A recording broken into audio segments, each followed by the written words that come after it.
Hey there, I am super excited for this episode all about breastfeeding.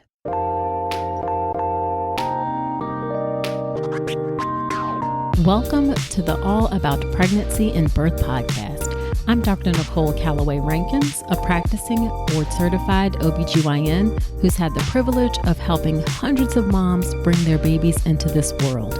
I'm here to help you be knowledgeable, prepared, confident, and empowered to have a beautiful pregnancy and birth. Quick note, this podcast is for educational purposes only and is not a substitute for medical advice. Check out the full disclaimer at ncrcoaching.com/disclaimer. Now let's get to it.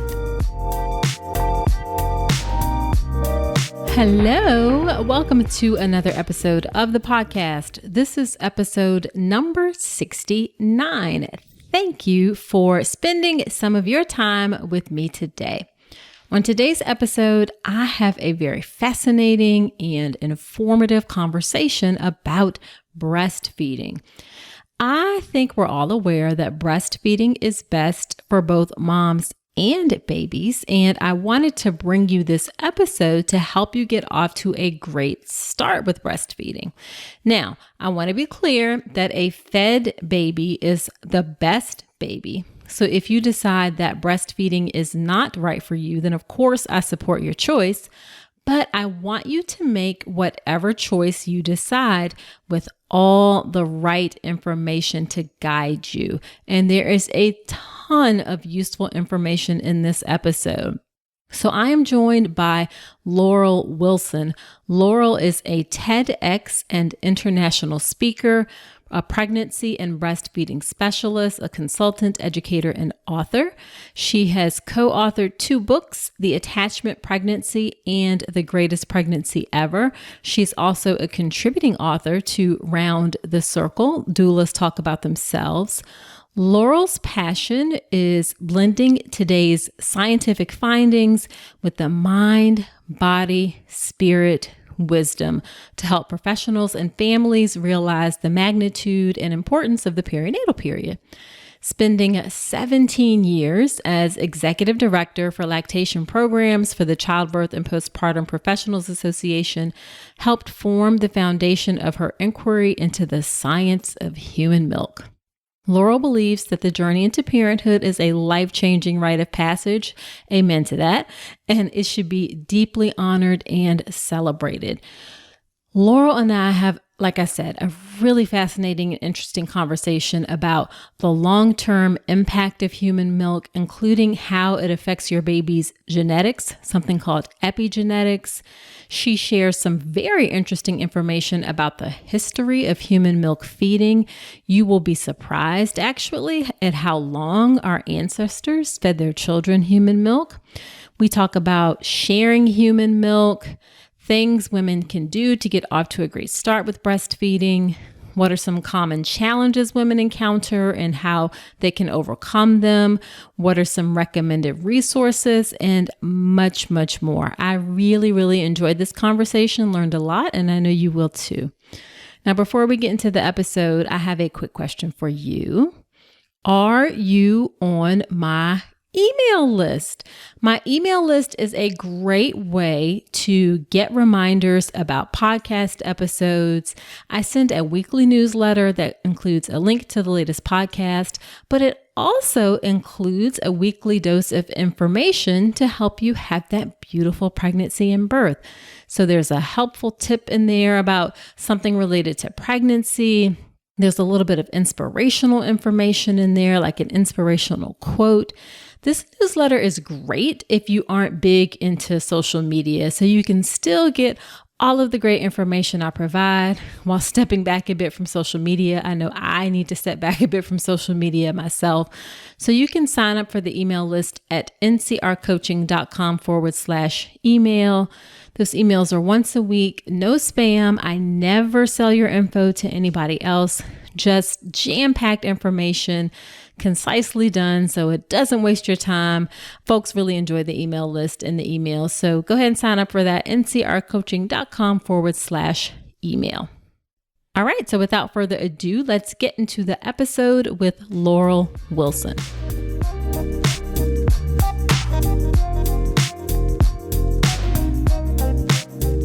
much, Laurel, for agreeing to come on the podcast. I was excited when you reached out. I've been looking to have someone on to talk about breastfeeding, and you seem like an absolutely fabulous person to do so.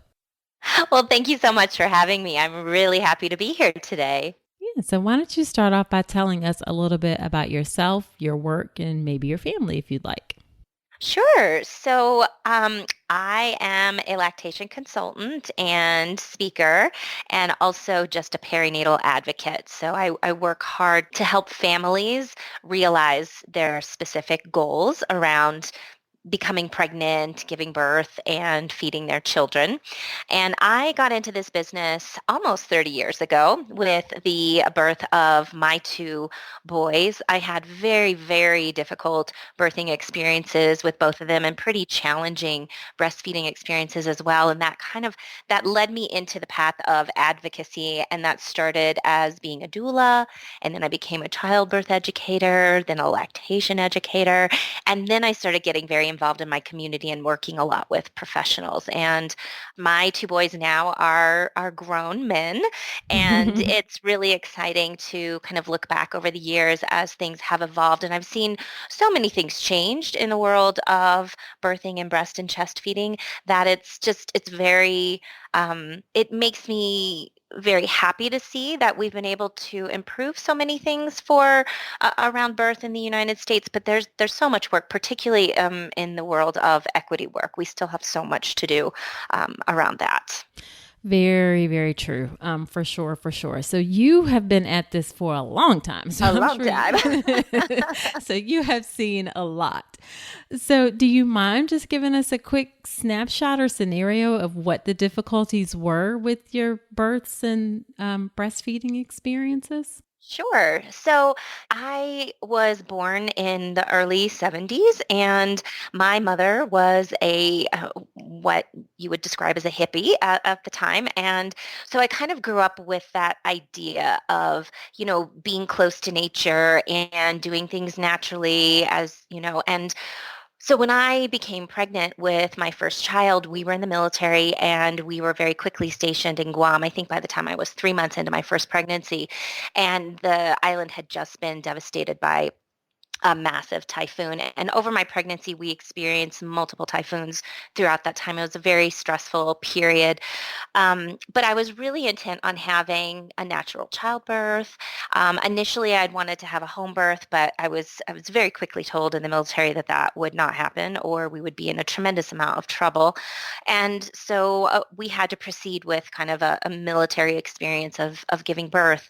And my son, in the very last months or last weeks of pregnancy, decided that he was most comfortable in a bottom down position. Okay. And so we tried all the things. I laid upside down and I had the radio, between my legs. And we even did some medical intervention, like trying I can't think of the word of it right now. Oh, a version. Aversion, right, which did not succeed. And so they planned a cesarean for me. And the night before the planned cesarean, I woke up and felt my baby turning and my water breaking. And I was just so excited that I was going to have a vaginal birth. But by the time we drove the hour to the naval facility, they had told me that the surgeon had already been woken up, so I was having a cesarean section, like it or not.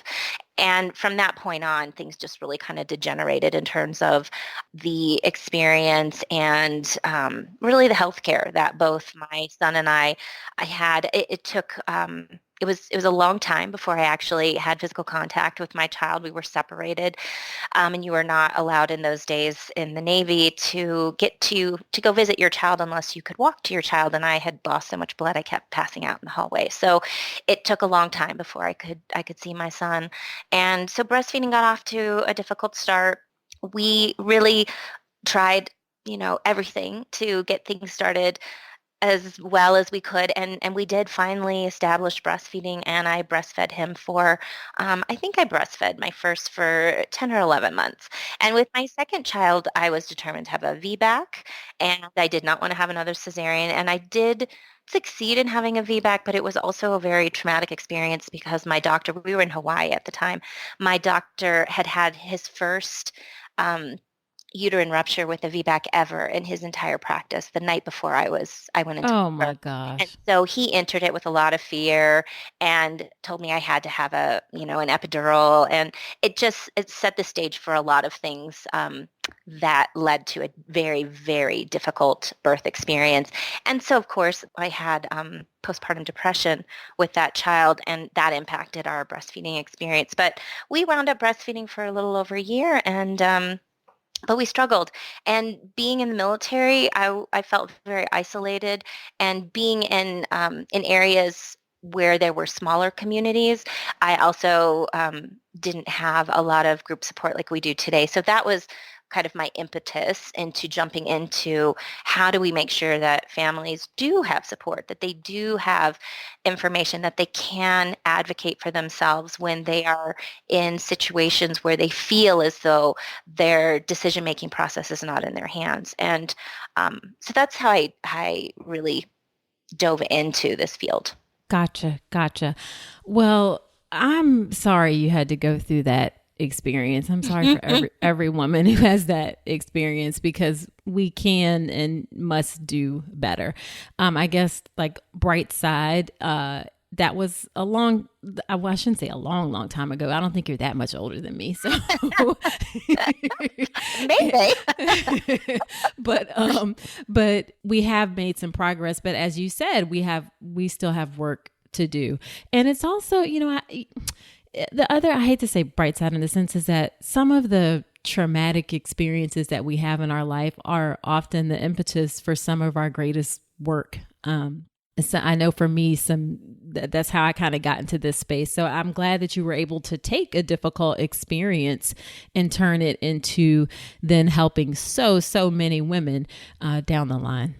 Absolutely. And I feel grateful actually every day now for the experiences that I had with both of my children because Mm, it woke me up and it lit a fire in me to kind of warm the communities that I have been working with for all these years. And I feel a deep gratitude for those experiences now. They were so difficult at the time. yeah, Uh, but they had I not gone through those experiences, I absolutely would not be doing the work that I'm doing today because it was nowhere in my consciousness right. or field of interest. And now it excites me every single day to learn about lactation, to learn about human milk, to learn about the amazing capacities of the human body to grow a child and give birth to a child and feed a child. So I am grateful for the experiences. I'm sorry that my children did not have optimal experiences, but I hope that they went on to have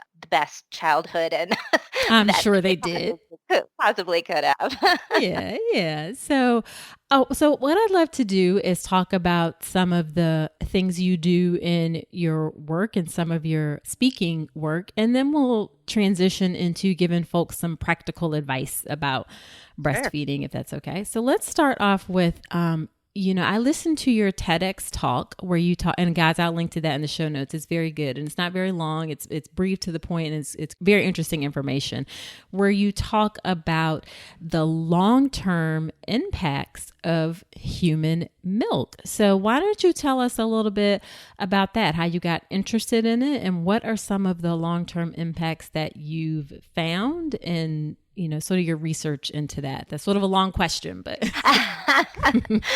Okay, so I've been working in the field of lactation for about 20 years, and I've always known that human milk is so important. We talked for years, for decades really, about the benefits of human milk. And I understood that. I knew it boosted immune systems for babies. I knew it was the perfect nutrition. Like I knew all these things. But the mechanisms behind all that are really only now starting to become clear. And a good friend of mine and colleague of mine, we were in the process of writing one of our books called The Greatest Pregnancy Ever. And it was about how the experience of pregnancy through environmental impact and emotional states, relationships you have with your partner and family and friends, and your nutrition all changed the development of your child. And as I was doing a lot of this research, I was also looking at research around stress and the impact on the parent and the baby. And I started seeing this term of epigenetics pop up. And That really, seriously, I jumped into a hole from that point on that I've never been able to come out of because it has fascinated me. And what epigenetics is how our environment interacts with our genes. So it doesn't Yep. necessarily change our genes. It changes which of our genes activate or inactivate. And there's a whole range of expression on the in between. And as I started, really getting into this, I thought, this is it. This is what's going on with human milk. This is why human milk is so important. This is why it has, quote, benefits.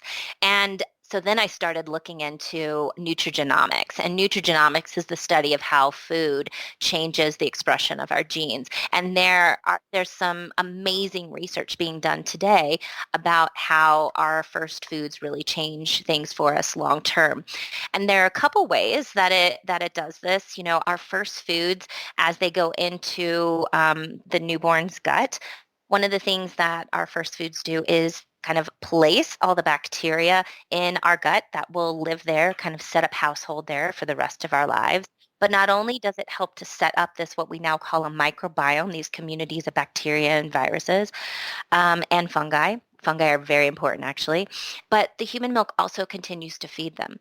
And this microbiome is in constant communication with all aspects of the baby's body and causes genetic changes, causes epigenetic changes for the child. So we know that our human milk confers information to the bacteria to communicate through the vagus nerve, to change how we feel, to change which hormones are being released throughout our lifetime.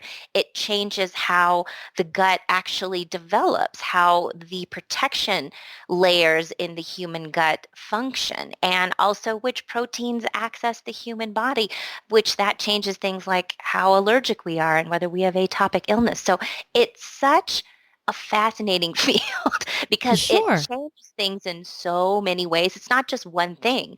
But what we now know, it's not that human milk necessarily that it increases the potential for health. It's that human milk is what human babies are designed to have for the health of a human being. And when we receive anything other than human milk, it changes that a bit. And so dependent on how long we experience food that's not from our parent, or whether it's, from a cow or from a plant, those things really do shift long-term health. So they can increase the risk of illness because they really change our microbiome and they change our genetic expression.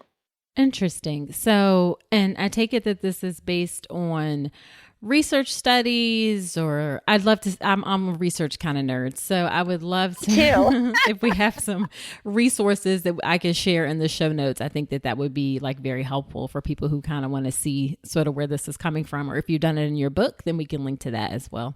Yeah, absolutely. I will. I'll actually send you. There's a very lengthy resource list that I had just for my TED Talk, and so it breaks it down to all the sections I talked about and some specific research articles they can look at. But also, they can go to my website, motherjourney.com, and click on my epigenetics page, epigenetics in the microbiome, and I have, hundreds of links to research there Perfect. around, Perfect. around Awesome. how this changes things. Yeah. Mhm. So, okay, so now I have lots of questions. So Okay. one is how long do women need to breastfeed in order to see some of these benefits? So there's pretty much international agreement that humans are designed to human milk feed for at least 6 months exclusively. So that would mean not having sugar waters, not rice cereals or anything else. It's just human milk for 6 months. And then depending on whether you're looking at the American Academy of Pediatrics or the World Health Organization, they say that then you continue breast or chest feeding for 12 to 2 years and beyond as is comfortable for the parent and child. And that's really kind of a negotiation between mom and baby almost every day. Like, are we going to feed 14 times today, one time today? What does that look like every day? So that's kind of a family negotiation that happens from that point on. But a really interesting study just came out. There's a lot of anthropologic data out there that had suggested that humans, kind of ancient humans, breastfed for 6 to 7 years. And What? yeah. And so we thought, well, like where's that data come from? And it comes from when our milk teeth come in, when our levels of lactose start to diminish, which is between ages 2 and 12, just as an aside for your listeners, how the jaw changes, and also more recently how our microbiome changes. And so we suspected that that was true. And when you look at cultures around the world, we do see that actually the average length of time that children are fed, average, okay, is 4 years. So, Really? there's some truth to looking at that culturally. But now, a recent anthropologic dig was looking at the teeth of ancient infants. And what they actually found when they looked layer by layer of the children's teeth, they found that those children actually did human milk feed for 6 months exclusively, and they breast and chest fed for about 6 years. So now we have the data in ancient teeth from our human ancestors that was Very actually true. interesting. Yeah. Yeah. Wow. So my next question then is we all know the difficulties and challenges with breastfeeding and how some women choose not to breastfeed. I want to be supportive of women's choices, yet providing accurate data and information. So my question is some better than none? Is any amount better than not doing breastfeeding at all? Yes. Every drop of milk is a good drop of milk. Every drop of human milk is beneficial for the child. So, whether a parent breastfeeds just for one day in the hospital, or whether they go home and they breastfeed while they're home and they formula feed at work, or whether they exclusively feed for 6 weeks or 6 months, all of that is beneficial for their child. And absolutely, we want to support families in the choices that made. And we also have to be very aware that we have areas of our country where some families are returning to work at 2 weeks, and we don't have Yeah, support let's not even system. get into Yeah, the yeah, awful parental right. leave policies in our country. Yeah. Exactly. So I definitely do want to embrace that idea that we want to make sure that whatever a family situation and choices, we help them optimize all aspects of their upbringing for their children. Gotcha. Gotcha. Now, another thing is in relation to the microbiome. And I did a podcast episode with a gastroenterologist about the microbiome. And she also talked about how she went through her own journey of realizing how important breastfeeding was to establishing microbiome for the child when she looked at the data and evidence. But one of the things that came up then, and I'm curious what your thoughts or perspective are about the differences between vaginal birth and cesarean birth and how breastfeeding can help with differences in the microbiome because those babies are going to have different microbiomes. What are your thoughts on that? Yes, so absolutely, whether we're born vaginally or via cesarean section changes a lot because of what we're exposed to during the birth process. But the Maria Bello team, who's done a lot of research on the microbiome in newborns, did find that even for children who were born via cesarean delivery, that if they were breastfed, that their microbiome was closer to vaginal birth than those families who did not breastfeed. And so one of the things that they are seeing is that when human milk does go into the human gut, that it does elevate the levels of lactobacillus and bifidophilus strains, which are really important strains to our long-term health and to the health of our gut in general. So breastfeeding does help not necessarily completely mitigate the changes between vaginal birth and cesarean, but it does really help normalize things in the gut. Gotcha. Gotcha. So it's another thing that we can do to help. I feel like that's a big deal because a lot of women feel guilt sometimes around cesarean birth if it comes to that. So I think it's great to hear that this is something that you're not like damaging your child for life or anything like that if you have a cesarean birth. Right, human milk, that's one of the things. I do this talk a lot to professionals about how human milk and the act of breast and chest feeding actually can heal a lot of things that happen during pregnancy and birth. And it's the human milk itself, but it's also the act of feeding, and it's also the act of skin to skin. So I'm a real proponent of us going beyond that concept of the golden hour. We talk a lot about the golden hour to parents, how important it is to skin to skin and hopefully to breastfeed in that first hour. But the reality is that skin to skin is an important component of developing the child's microbiome beyond just the first hour post delivery. It's important during the newborn period. So just because parents go home doesn't mean that they then should never practice skin to skin again. In fact, they should employ that practice as much and as often as they possibly can. If they can in the mornings with their first feed, maybe just take their little babies' jammies off and just hold them in skin to skin and breastfeed them skin to skin, and maybe continue that practice in the evening and throughout the day if they can. I mean, for some parents, it's not going to be realistic for them to walk around Right. all day long doing skin to skin, but it is still a really important part because you're also continuing to seed your baby's external microbiome with your family bacteria as well. So there's a whole lot of components of breastfeeding that it's not just about the milk, but the milk is very important. I love that. I don't think that that's something that we really emphasize. I think we're gotten better about the golden hour, but I don't think we talk a lot about how skin to skin is continually important even after baby comes home. So that's really great advice. Well, and even for families who are bottle feeding, it's still a really important component because it helps regulate the baby's temperature. It helps optimize like comfort hormones for the baby and calms the baby's brain down.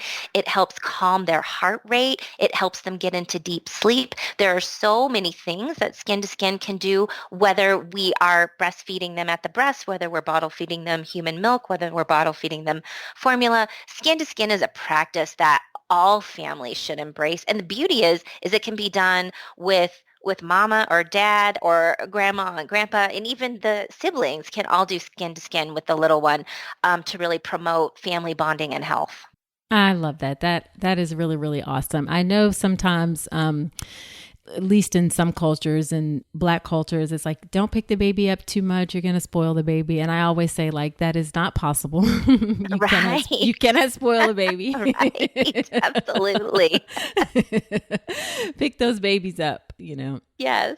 Yeah, and it may be the case in other cultures or family traditions as well. I can't speak for everyone, but I've certainly heard folks say that. And it's like, no, pick up your baby. Babies want to be held. Yes, babies want to be held, and actually they need to be held. And there is quite a bit of data coming out of the attachment parenting movement. There's a lot of data you can actually find on birthpsychology.org around how responding to children's early needs by picking them up, by responding to crying, by holding them actually does change their brain development, and it helps them to actually be more independent children, and it just helps optimize all things, hormonal development, brain development, and their feeling of being safe in the world. Love it, love it, love it. Now, before we get into some practical advice, you mentioned at the end of your TED Talk kind of briefly about milk sharing. Mm-hmm. That's probably a whole nother episode. But quickly, do you mind sharing your thoughts about that? Yes. So when a parent does not have the capacity or the ability to milk feed their baby, there are options, right? One is for them to use artificial milk, but a lot of families today have found that they have decided that they want to continue or start feeding their child human milk. And so one option is donor human milk. And if the child is in the hospital or the child is in the NICU, that is a very good option. But once they leave the hospital environment, accessing donor milk through donor milk banks becomes sometimes a challenge for many families, a financial challenge for many of them. And you also have to have a prescription for donor human milk.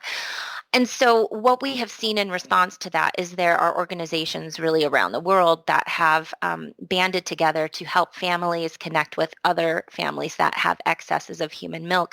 And there is something called the 5 pillars of safe milk sharing.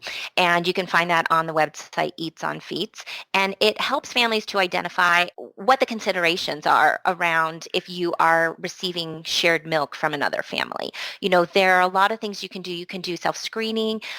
Families are most of the time tested throughout pregnancy. So if you are receiving shared milk, you can always ask to see some of their blood work to feel more comfortable about receiving milk from that family. And you can also ask a series of screen questions. And then you also can do flash pasteurization at home if you want to go one step further at creating a little bit higher level of safety for using shared milk. But the reality is that shared milk is something that we have seen literally for centuries, whether it Okay. was through wet nursing or whether families would simply just share milk in other capacities. And this is part of how our human culture has survived is through one, feeding our babies human milk, but also community sharing when necessary, when a baby couldn't access human milk from their parent. And so there's no reason for us to fear it as much as we do today. I am absolutely for the safest practice possible. And I'm absolutely for families going through that 5 pillars of a safe milk sharing if they are considering milk sharing. And they do need to go in it with their eyes wide open. They want to minimize any risk to their family, but they also have to realize that a child receiving human milk is one of the best things they can do to optimize their child's long-term health. So yeah, I'm an advocate for families who are interested in it, and I definitely support families educating themselves and making a decision that feels the best and safest for them. Gotcha. Well, I guess I had never even thought about the fact that I know wet nursing has a long history in this country, especially for Black women. I mean, that was like what they did, way back when in slavery times for Yes. so many families. So, so that yes, there is this long history, but you're saying that it's appropriate, but do it safely and be responsible about it, be informed about it. Be informed about it. Yeah, and some families will use it just for a short period, like if they're experiencing a period of illness and their milk supply drops and they don't want to switch to formula, they can reach out to the community and do screening and receive milk. But we also see it, there's some really beautiful examples of community sharing. For example, there is a story of a mother who went into a coma. And her La Oh, Leche League community all donated milk to ensure that that child would receive breast milk during the mother's, hospital stay. And when she awoke from her coma and realized that her child had continued to get human milk, that was one of her ways that she healed emotionally from that experience. And of course, we also see families who are adopting children and wanting to human milk feed will reach out to their community until they can start to create the milk supply that they need. And sometimes they need extra milk. And sometimes we also see like same-sex male couples will reach out to the community so they can have human milk for their adopted children or the children that they've had through surrogacy as well. So there's a wide variety of options out there for families who need to tap into that sharing community. awesome. I love it. Again, another whole episode about how our society is so hung up on breast and like and the way we treat breast and breastfeeding and looking at breast is not always ideal. So, and that's a lot of where the milk sharing phobia or overreaction comes from. So I appreciate you presenting like a clear, advice and guidelines and on the ways that families can do this and do so and feel good and safe and comfortable about it. Yes, yeah.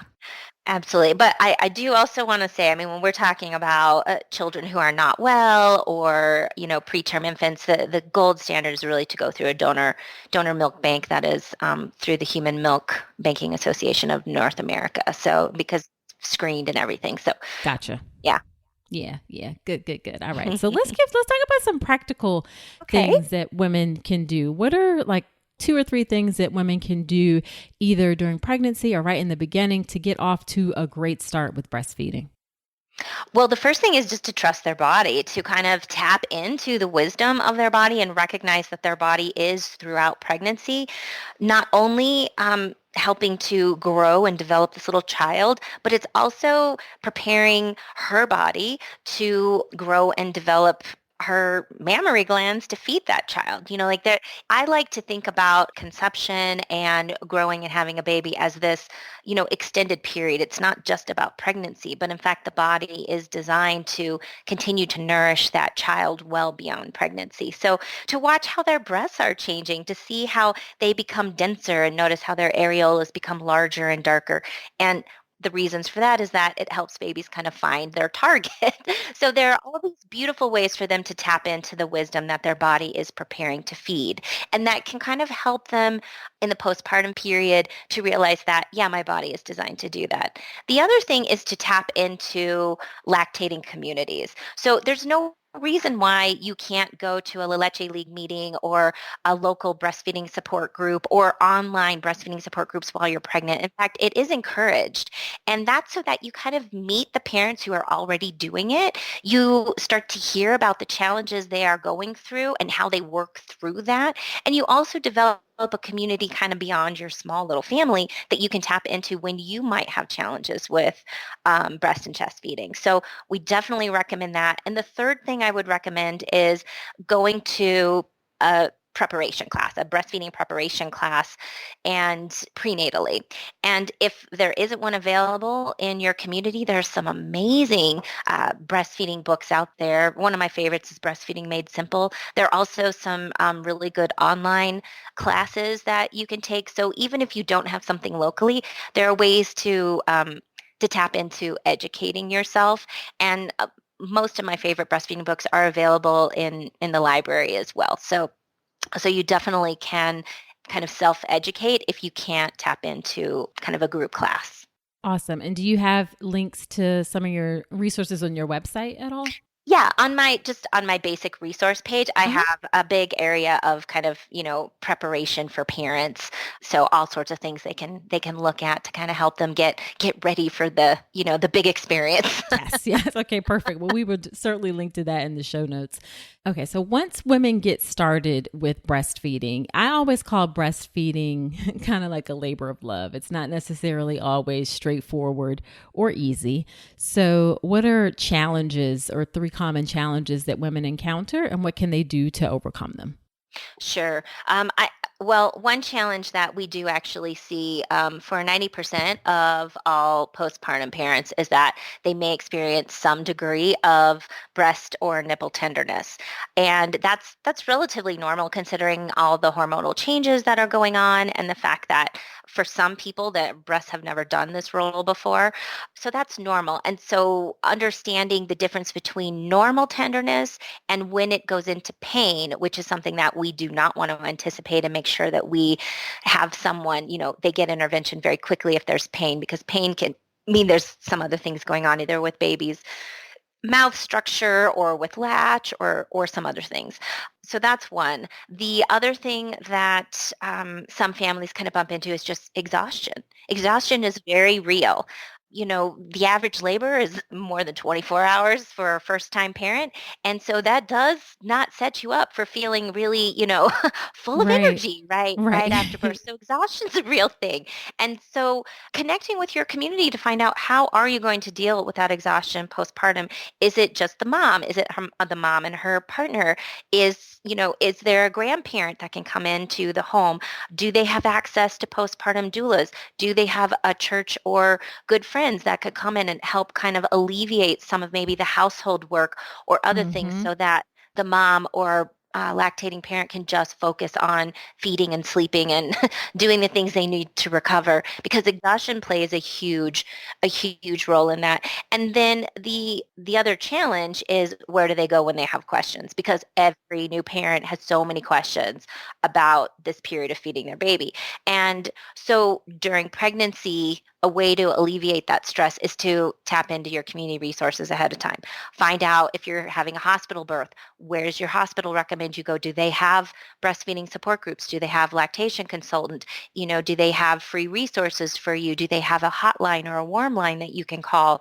And if it's not through your hospital system, say you're having a home birth or your hospital system doesn't have it, what is local in the community? Do you have La Leche League? Do you have Breastfeeding USA? Does your public health department offer a warm or a hotline for you to call? So there are resources out there that you should already have set up. And one of the things that we would do in my breastfeeding classes is we would create magnets that were on the fridge so that anyone who's helping to support the parent had all those resources right there in times of need. So you didn't have to go online and start searching or going through all your paperwork. It was all right there on a magnet for them. Gotcha. Gotcha. Okay. So when do you recommend, you mentioned a lactation consultant. When do you recommend women seek the advice or help, whether it's free or offered by the hospital or even a paid lactation consultant? Yeah, so when they need help, I mean, really. So, Okay. I mean, there's so many different amazing lactation support professionals out there. We have peer support professionals, and so you'll find peer support, which means kind of they've been there and done that. So they're going to connect someone with you who's in a similar circumstance. Like that's what La Leche League is all about. It's other mothers who have breastfed before for. I think they had to have breastfed for at least a year. And then WIC peer support, they are parents who have used WIC services and have breastfed their children and understand how to support families. There's also NICU peer support groups that they can go to. So that's kind of the first level of when you have questions and you need lactation support, you can go to your peer support providers. The next level would be if you want education or like more community support. There are levels of professionals like certified lactation educators or lactation specialists that can help and provide some additional information. And then you have clinicians, which are board certified lactation consultants, and they're really there when you're having clinical issues. They can do all the other things too, but they're there to help when, support a family through kind of a tongue tie experience or help a family who's experiencing engorgement or help a family who may have mastitis. They will work with your healthcare provider throughout that experience and also can help identify some issues that families may be having to help them get through and meet their personal breast and chest feeding goals. Got it. Now, and I hope we're not given the impression like you need to spend like 40 hours like researching and doing all your resources. It sounds like you can spend, you take a class, which may be, what's the average, 1 or 2 hours or maybe longer? I'm not sure. And then like another couple hours just like calling the hospital and filling out, looking at resources, looking in your community. This doesn't have to feel like an overwhelming task. No, and that's the benefit of kind of going to one of those community breastfeeding classes that they've already done that research for you. Okay. So they often will give you the handout that you're going to put on your refrigerator that has all the Right. resources. So you don't have to do it. That's just if you don't have those resources in your community, you'll need to do a little extra footwork. But yeah, most breastfeeding classes are 1 to 3 hours. And the reality is what they're going to focus on is understand, you want to understand the anatomy of how your breasts work. You want to understand how to optimize things for yourself in the first few hours, like skin to skin, and how to help get in good positions so that your baby can get the best latch possible, and then how to transition home and really have the most supportive environment possible. So you don't have to have a degree to breastfeed. Your body is designed to do this, and the reality is babies are equipped with all these fantastic reflexes that have designed them to know how to feed, to find the breast on their own, to latch on their own, to even move milk. Like they have all these reflexes in their hands that are designed like, a lot of people say, well, put the baby's hand down when they're breastfeeding. No, babies need their hands. Their hands help them feed, and their hands also help to release milk from the breast. And so babies are designed to do it. Pregnant parents and mamas are designed to do it. It's something that is natural, but there is an element of kind of guidance and learning that is also really, really helpful. We definitely want to encourage that, but also know that your body and your baby is designed to do this. Right, right, right. I would guess probably the other biggest transition is for women who work outside of the home or are away from their babies. What kind of resources and recommendations do you have for them? Yeah, so for parents who work outside the home, the first thing I would say is try as much as you possibly can to get breastfeeding firmly established before you start to engage a breast pump. And that's because adding additional technology if you don't need it is a little overwhelming. And at least a week before you are returning back to work, 10 days if possible, you want to get your pump out, learn how to use it. Or if you're hand expressing, start learning, really get good at that. And once a day on the first day, express with your pump or your hand, and you can store that milk or you can feed that to your baby. And then the next day, add in another pumping session so that by the time that you return to work, you have added in a few pumping sessions a day so that you're comfortable and familiar. You have a very small supply. You don't have to have a huge fridge supply of milk. And what I really recommend to parents is, if possible, that they return to work a day early than they are supposed to. And this is a day that no one's expecting them to be there. If they have baby going to grandma or a friend or daycare, they've set that up and this is their trial day. So they get up, they do all the things they're going to need to do for work, get their baby ready, feed their baby at home right before they leave, so the baby's happy on the ride there. Baby at drop off, if possible, feed the baby right when you drop them off, and then go to work. And you're only going to do a half day, but you're going to figure everything out on that day. People aren't expecting you to be there, so you're not going to have a whole bunch of, tasks. And figure out where you're going to pump, where you're going to store everything so that you have that all ironed out. And then you can pick your baby up. You've only gone for half a day if possible. Pick your baby up, feed them at daycare so you have a happy ride home. And when you get home, you can go, well, these things were challenges. How am I going to work this out before I return to work officially? So it's just kind of this trial day so you can work out kind of the things that are going to be the weeds for you before you actually go to work. And that can really ease the stress and ease the transition. Well, that is an amazing idea. I don't think I've ever heard that before. And that is really, really great advice. The other thing I would say that just kind of popped into my mind is that sometimes you have to go to more than one place for help. Just like you may have a care provider who doesn't necessarily give you the help that you need. I would encourage women, if you encounter a peer or a lactation consultant who you don't click with, or you feel like, is not really helping you, then please try and find someone else. I completely agree with you on that. I mean, and the reality is feeding your baby, it's such an intimate experience, and allowing in a support provider into that relationship is very intimate as well. So you want to feel comfortable with that person. You want to feel that that person is listening to you, that they're meeting your needs. And if that doesn't feel good to you, you absolutely have the right to move on, to say, thank you for your care. I'm going to find some additional care. And I think that and that's a really good parenting tool to learn, because you are going to have to be your advocate and your child's advocate forever.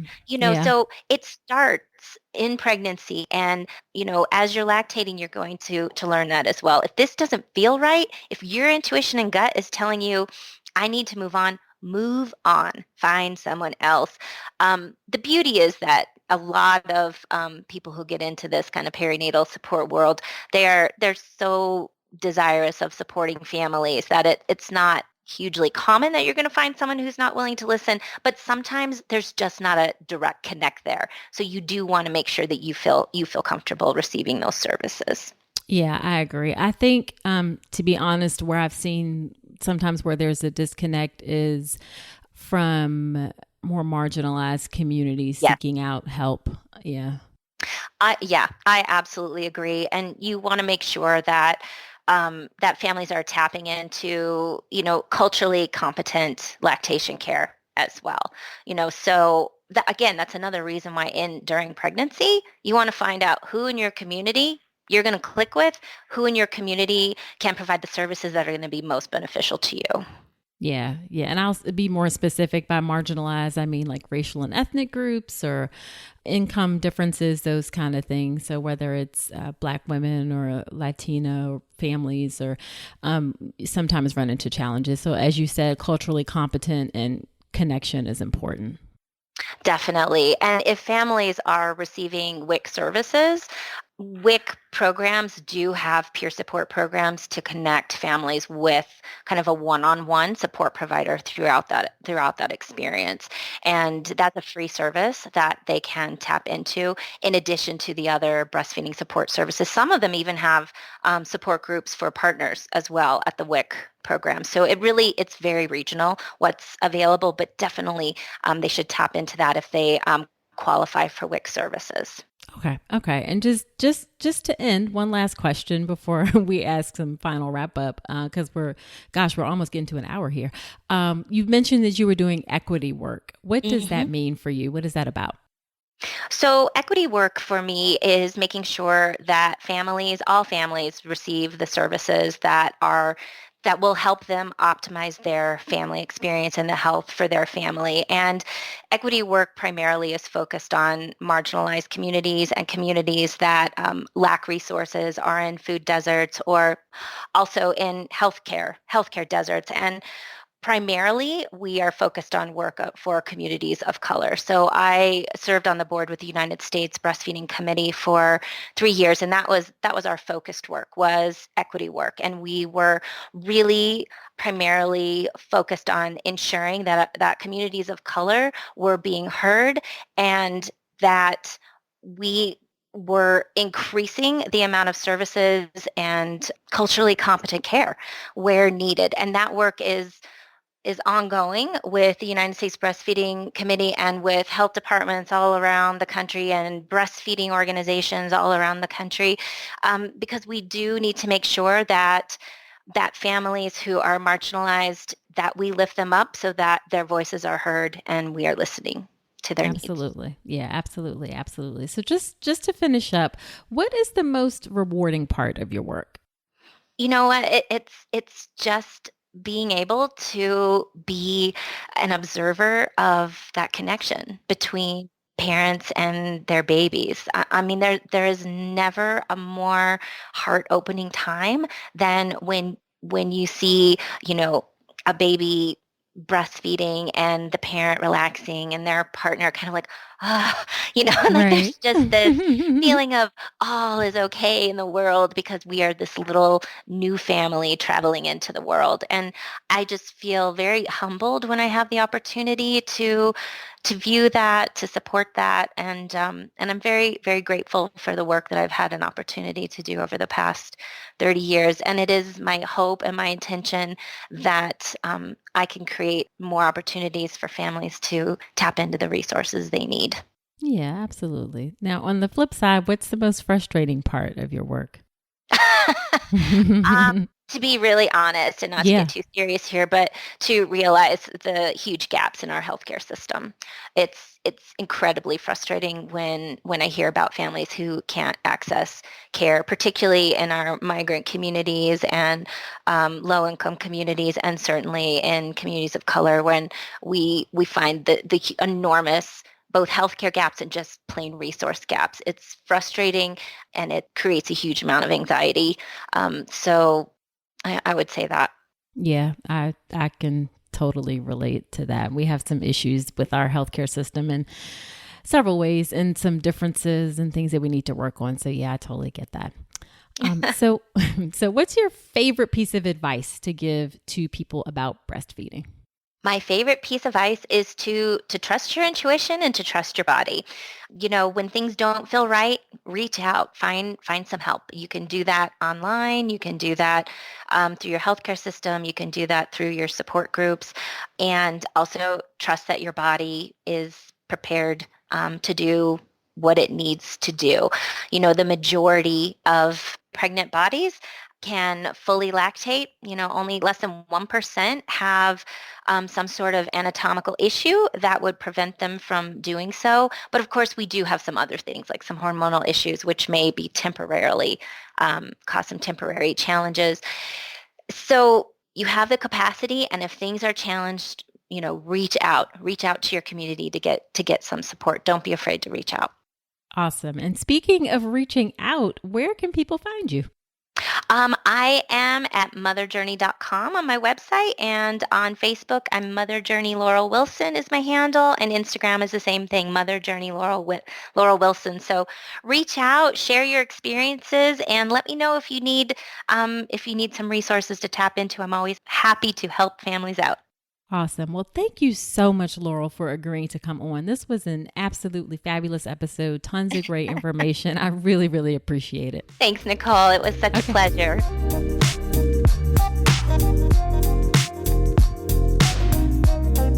All right. Wasn't that fascinating and very informative? I so enjoyed that conversation and learned a lot. Now, after every episode where I have a guest on, if you've been listening, then you know that I always do something called Nicole's Notes, where I talk about my top 3 or 4 takeaways from the conversation. So here are my Nicole's Notes from the episode and the conversation with Laurel. Number 1, some breast milk is better than no breast milk. So whatever amount you are able to do is great. Even if you do a little bit in the beginning and then stop after that, again, every amount is great. Also, don't feel guilty if you end up having to supplement. With my first daughter, she was a NICU baby, and I had to supplement with formula just in order to help her grow. And then with my second daughter, I just had trouble with breastfeeding and milk production, so I had to supplement with her fairly on as well. I know I certainly experienced some guilt about that, even though they're both perfectly normal, healthy, and happy now.